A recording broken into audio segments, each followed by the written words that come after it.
So I'm a white girl with brown hair, and I have a navy blue background. Is behind me.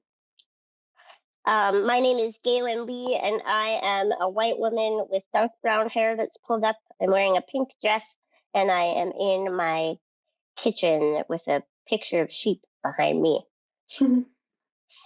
So, yeah, well, I'm excited to chat with you, and I hear you have some questions for me. Yeah, I do. So you performed in State Department exchanges in Washington, D.C., Switzerland, across Central Asia as a virtual arts envoy, and around the world. That's so cool. Could you talk about the importance of cultural diplomacy and what it has been like to participate in cultural exchanges? Well, I think I love doing that stuff when I've been able to travel and especially work with Arts Envoy. It's been one of my favorite parts of touring, and I think it's important because um, you don't know what you don't know, right? And so when you get to experience different cultures and learn from people who live in a different life, like a background than you, it just kind of expands your mind to realize that um, that we all have something to learn from each other. So it's not that necessarily the way we do things here is the only way that you can do things, and you get to realize how diverse people are and how cool it is that there's just so many different ways of living out there, but then also how much we are all similar and have the same desires. As a disability rights advocate in particular, it's been really neat to participate in these cultural exchanges because disability as you know, is still largely not treated as an equal group in society in many countries, most countries, I would say. And so being able to speak about disability as a form of diversity that can be celebrated and supported rather than something that's negative or needs to be avoided, and rather just accepting us as a part of the diverse culture of humanity. I think that that is a message that hasn't gotten out even in America, but also not in the wider world in a way that everybody knows about that yet. And so being able to talk about these things during cultural exchanges is like kind of feeling like being on the front lines of like pushing disability rights forward. And that is really exciting to me. So, um, as a disability rights advocate, I think the Arts Envoy has been especially rewarding, even though it would be fun no matter who I was. Yes, definitely. That's so well said. Um, do you have a favorite or a memorable moment from your exchange? Yeah, I think the one that I did in Switzerland, what that was it was an integrated orchestra of people with and without disabilities, all performing together. And then I was a guest artist, and I came and they arranged my music and they played it behind me, and then I would sing and play my songs. And the thing that was memorable about that is that the conductor was really a visionary person. He wanted to make sure that everybody, regardless of their disability, could participate in some way that was meaningful. So he had people who had Down syndrome, and so that some of them couldn't actually even speak necessarily that well. But he found a way that they had these cubes that would make noise. There was three different buttons, right, like two on each side, and they made three different sounds. And he actually arranged a part for these instruments in the bigger piece, and so whenever those three notes would fit, he had them playing, and he would hold up the color of the card so that they would know when to play their piece. But it was so discreet. It wasn't like condescending. They were really legitimately part of the orchestra creating music with everybody else. And it was like something I hadn't seen before. I think oftentimes when we see disability culture, it's kind of segregated away from the rest of like the rest of culture. It's like this is just for disabled people. And this was totally not like that. It was something I had never seen. I remember getting all choked up just how like elegant the whole thing was. And then the funny thing is too, because I'm from America and I'm always running late everywhere. That thing about the Swiss people being on time is not a joke. And so I showed up like 4 minutes late to practice once, and it was not cool. And so it's like, oh yeah, I'm not in like my hometown anymore right now. So that was a very cool trip, and I think I want to see more like work like that, more work where people with disabilities, no matter what their disability is, can find ways to be contributing meaningful parts to society and to culture. Yeah.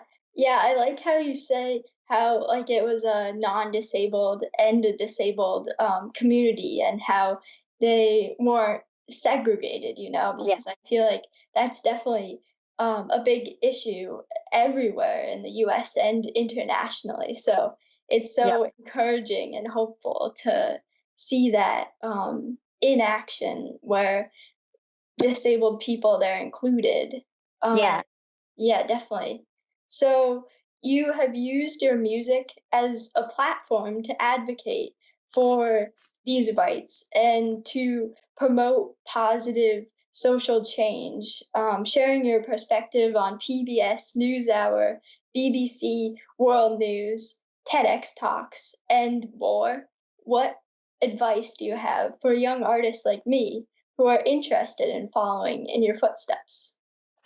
Well, I think that the advice I would have is to remember that your perspective is an important part of American and international culture, and that the disability perspective, even though it hasn't always been um, taken into account or sought out, is actually a totally natural way of living in the world. Disabled people have been here since the beginning of time, right? And so, well, the beginning of humans, I should say. And so, that is something that is not something that you have to hide or be ashamed of, that it's just part of who you are and that you should feel proud of your identity.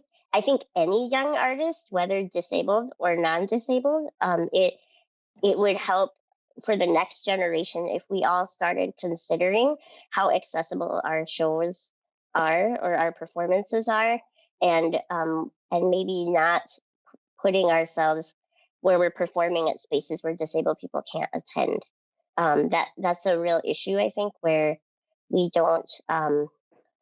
People with disabilities, statistically, for example, produce art at the same numbers as everybody else, and in some cases, with like fiber arts, they actually produce more art, but they attend arts events less because a lot of times they're not accessible. And so any artist going forward, young or old, I think should be considering how accessible their events are, to all kinds of people, including disabled people.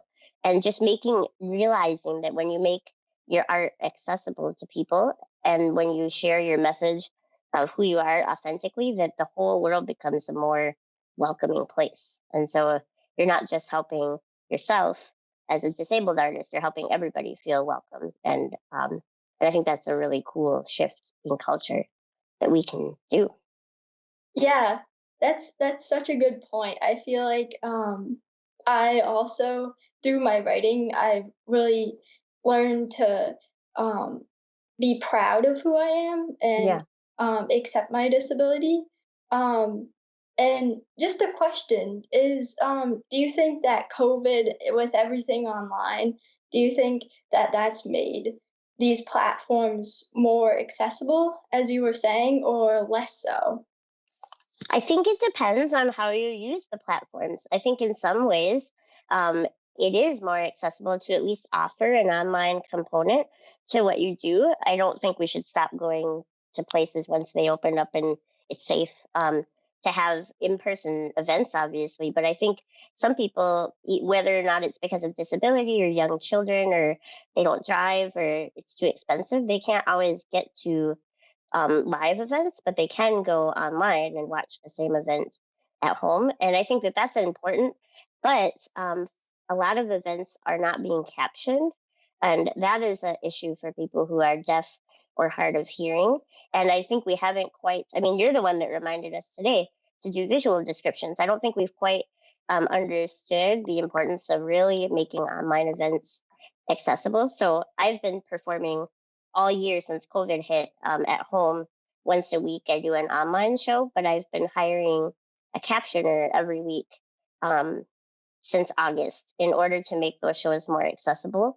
But it's something that if we don't talk about it, a lot of times those kind of things get left out. So I think there's great potential with COVID to make the arts more accessible. We just have to make sure that we're amplifying disabled voices enough where those concerns are getting addressed. Yeah, that's Yeah. great. I've been to some of your shows. They're Oh, amazing. yay. Cool. I'm so glad. They're really, really fun to do.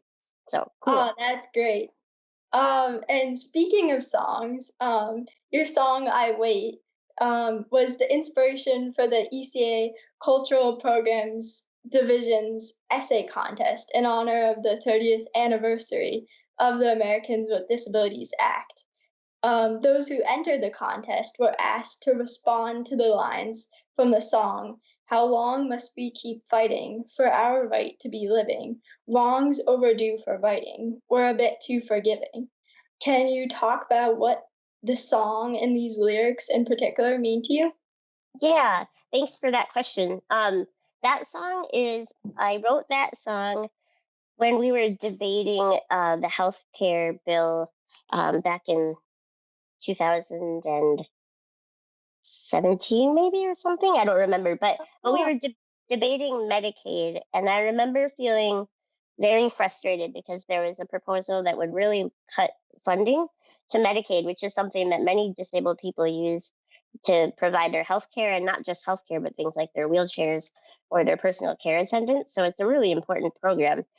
So there was talks about cutting funding for that, and I was really frustrated because in the news I would read, and rightfully so, all the people that would be negatively affected if we cut Medicaid, which included poor people and people from lower incomes and different backgrounds that were traditionally under privileged in America. But a lot of times we weren't mentioning disabled people, and it's like there was such an opportunity that I felt was missed to start interviewing or getting to know why this program is so important to disabled people, and it wasn't happening. So I was very frustrated. And then, in a broader sense, where we are in society, not only are we still debating whether or not disabled people can access the healthcare they need to not just have healthcare, but to live in their communities, right? Um, that is, to me, shouldn't be up for debate anymore. We should just be okay with that idea. yeah.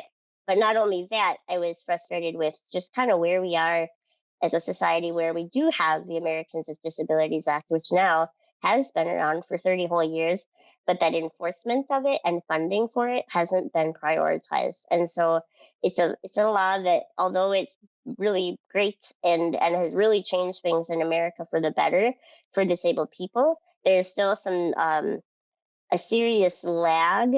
Like, we're far behind where we should be in how accessible everything is, because there was never any funding set up to actually make it happen, right? And then and the enforcement of the law has not been as rigorous as it should be. And so I was frustrated, just kind of feeling like, how it is probably, like, you go along with something, like somebody holds an event somewhere and you're like, okay, you can lift me up into my chair, you can lift my chair in here. And we just kind of go along with things because it's easier than alienating all the people that we love in our lives. But at some point, we're not going to make a change unless we say, no, I'm not going to go to this place because it's been 30 years and they haven't done the work they need to do to become accessible when it comes to public places. So that's where that song was. And yeah, so that the being too forgiving, I think, is just at some point, even though you don't have to be mean about it and you don't have to be hateful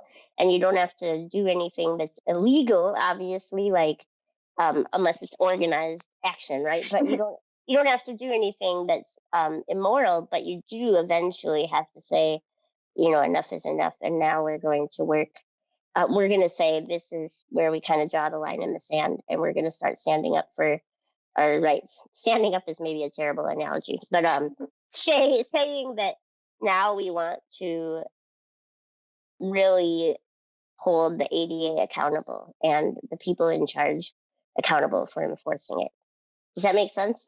Yeah, yeah, definitely. Yeah, that's so Yeah. interesting to hear the backstory of it because I remember when I first heard that song, I just kept listening to it and I was so like amazed by it because I had never heard before that anything, a song, or there weren't any really many like writing pieces about the disability experience that I had read before that. So it was Yeah. really it was really amazing to see that.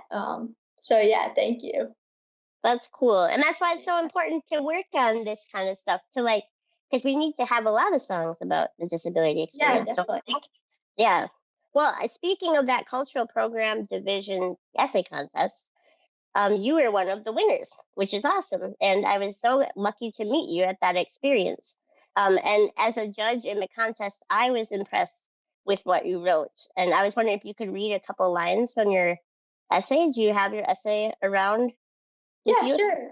Yeah, Okay. thank you so much, Ms. Lee, for your kind words and for judging this amazing contest. Um, this is like such an honor to speak with you again. And I remember when I first saw you sing and play your violin, I believe it was a year ago. As I was saying before, your voice and your music truly captivated me. And later, when I watched your TED Talk, I was so impacted by your words, and I really hope to use what I've learned from you to also create art and advocate for disabled people's rights. So I'd love to read a few lines from my Yeah. piece. So yeah, here they are. Cool. I think, I wonder, does my pain belong in this world where youth are supposed to be able? I am weak, the world tells me.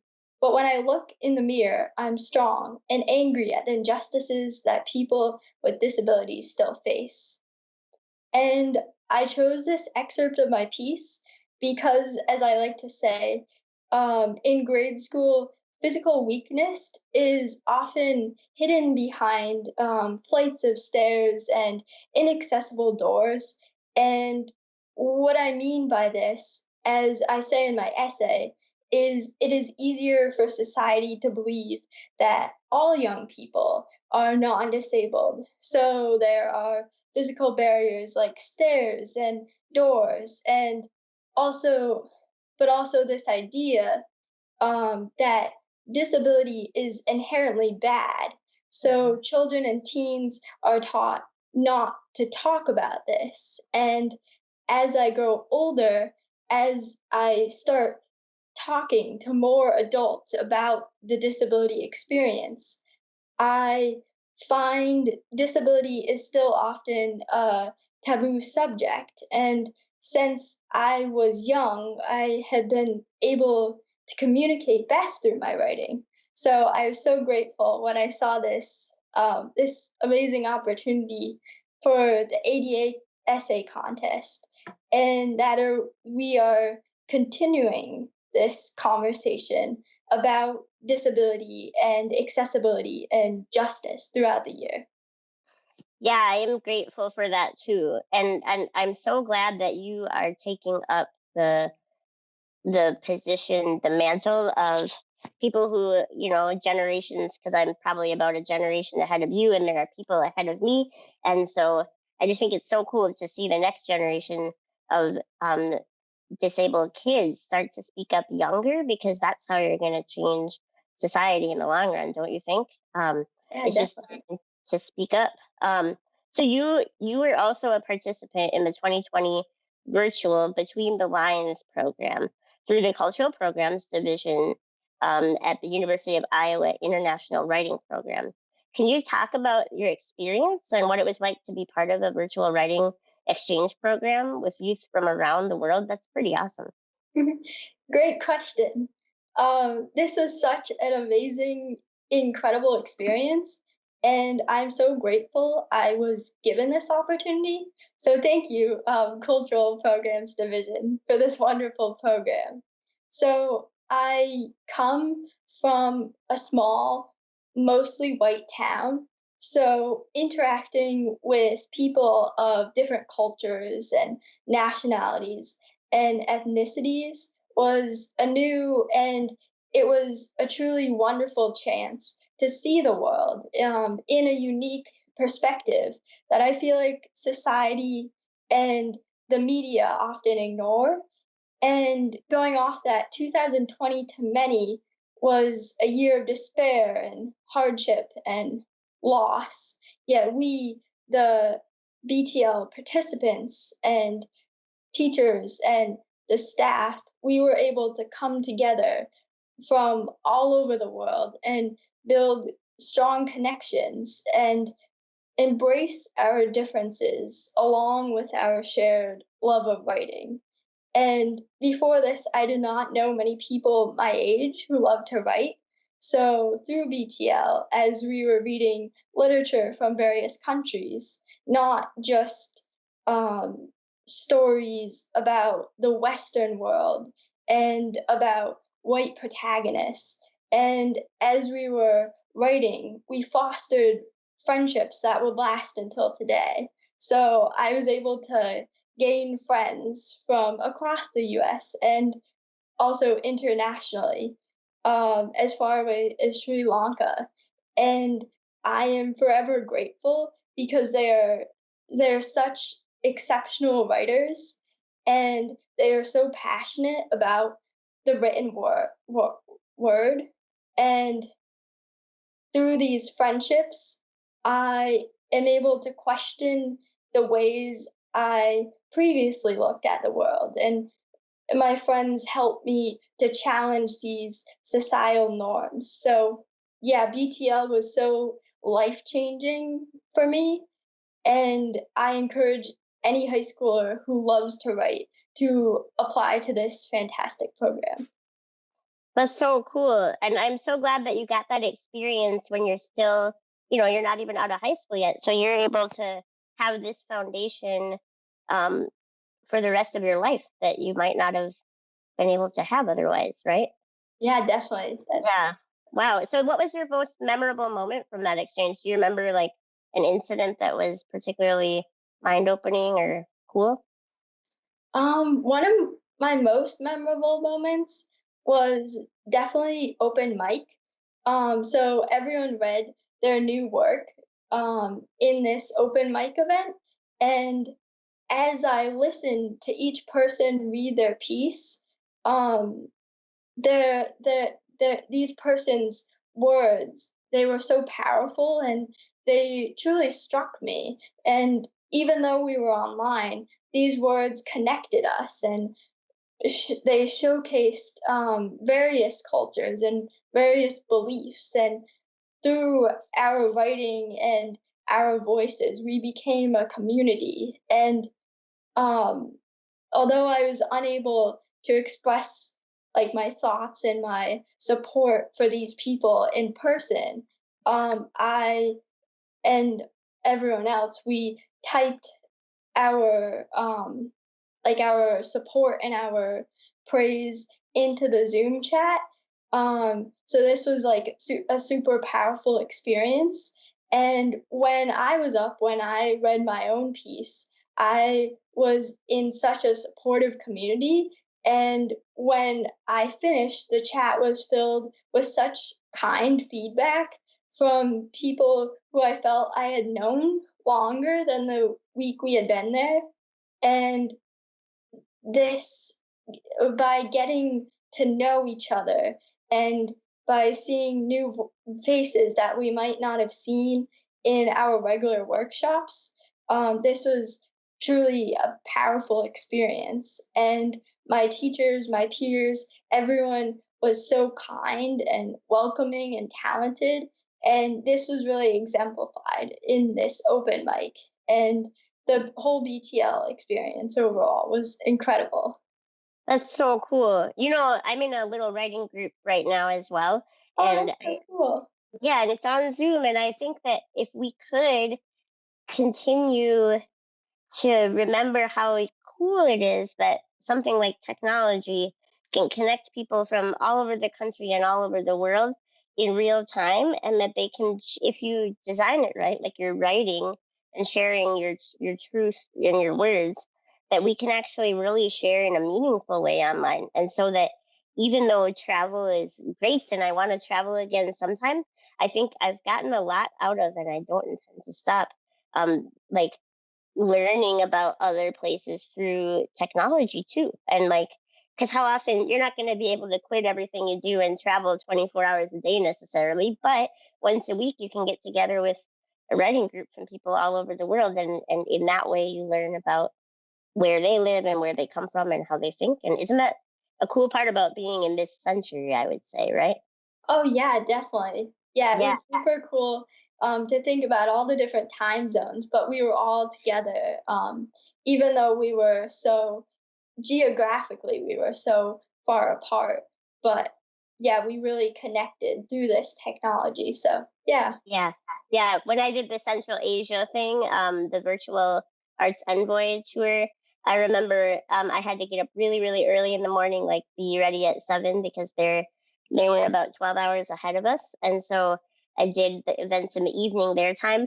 But it was so cool because the interpreter took his computer out and showed me the mountains where he was in Kazakhstan, and it was just so cool to be like, oh, I'm like kind of in Kazakhstan. That's so Oh cool. So wow. yeah, yeah. Well, I have one more thing I want to talk with you about, and Oh, sure. I'm really excited about this because I think disability culture is probably going to be the way that we really start shaping society. Laws are important and enforcing laws are important, but Yeah. really changing culture is what changes people's minds, right? And so you have an initiative called Perceptions, and I'm wondering if you could tell me a little bit about what inspired it and just maybe explain to people what it is. I like what you're doing a lot with that. So I want to make sure people know about that. Yeah, definitely. So, Perceptions is an international community for young writers, artists, and musicians with disabilities, which is based on our website and Instagram page. And this started as my Girl Scout Gold Award project. For this, I needed to address an issue and solve or work to solve this problem. And I hope to incorporate my passion for creative writing and disability advocacy into this project. And in sixth grade, I remember my English teacher and my science teacher, they recognized my piece about being an ambulatory wheelchair user. Uh-huh. And this was, I think, the first piece I had ever written about my disability. So this was like super special. And these teachers, along with my parents and friends, they supported my words and they amplified my voice, which I am so grateful for. Yeah. So I'm able to write about my disability and my experiences because of this. And I have used my writing as a way to advocate for myself and others. But my voice is only one voice. My story is one of a 16-year-old girl who is white and American and an ambulatory wheelchair user. So my story is not in any way the entire disability narrative.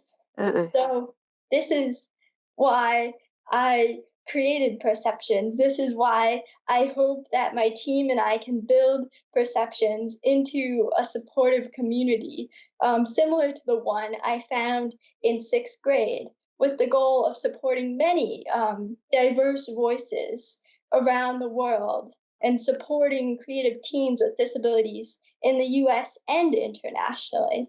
And when I was first planning Perceptions in my first proposal to Girl Scouts, I thought that this initiative would focus on disabled people in the US. But after participating in BTL, I realized there was a need for this to be international. So after I decided that, I was so excited because I would be able to involve my friends from BTL they were very eager to help. So last fall we started having our weekly meetings and started connecting as a team of various abilities and cultures and nationalities and beliefs. And not long after, I was able to meet the winners of the cultural program division's ADA contest. And my team and I are so glad that one of the people I met during this program joined our team and joined our Oh, weekly meetings. So I'm so appreciative of my team members and their amazing ideas for perceptions. And we all agree that we hope perceptions amplifies the voices of young disabled people through the arts. We believe in the power of the arts, of their influence to change and challenge people's perceived notions of the disability experience, along with, the intersections between disability, race, gender, sexual orientation, among other identities. And so our first writing and art contest, which was our first event, this has just closed actually. And our summer contest will open soon. So stay tuned to our website, perceptions.international.org, and our podcast, and follow our Instagram at perceptions.international, because we really hope to continue to grow and reach as many people as we can. Yeah, so thanks so much. yay. Well, so that's awesome. And I'm so glad that you're doing a summer contest as well. I had one last question just about that is so say you were to meet someone who's never been exposed to the idea of like disability isn't bad or disability as diversity. Is there something you can remember that kind of changed your view, like a thing that you read or a person that you met, or like what made you think differently about disability, and what would you recommend somebody who's curious but doesn't really get it yet, you know? Is there anything that helped you? Because I think you're way ahead of. I didn't start thinking about disability as diversity or pride or disability pride until I was in college, and I read Harriet McBride Johnson's book, which is called Too Late to Die Young, and that was sort of like, Oh, I'm reading whoa, that right now. It's oh, such an amazing book. it's really good. And without that Yeah. book, I don't think I'd be doing what I'm doing now. And I'm wondering if you have a similar experience or book or something that kind of made you realize it, or were you raised thinking that? Because my parents never said disability is bad, but it wasn't the same as like disability pride. My parents were very supportive, but disability pride was a foreign concept to all of us. Yes. So that's a great question. So I think it's really interesting because, well, I try to write a piece every year about my disability, and it's interesting to see how my ideas have fluctuated. So I Hmm. think that I'm very lucky with the environment I grew up in, because my parents and my family, they really supported me, and my friends did, and my teachers did at a young age. So I'm very fortunate for this upbringing.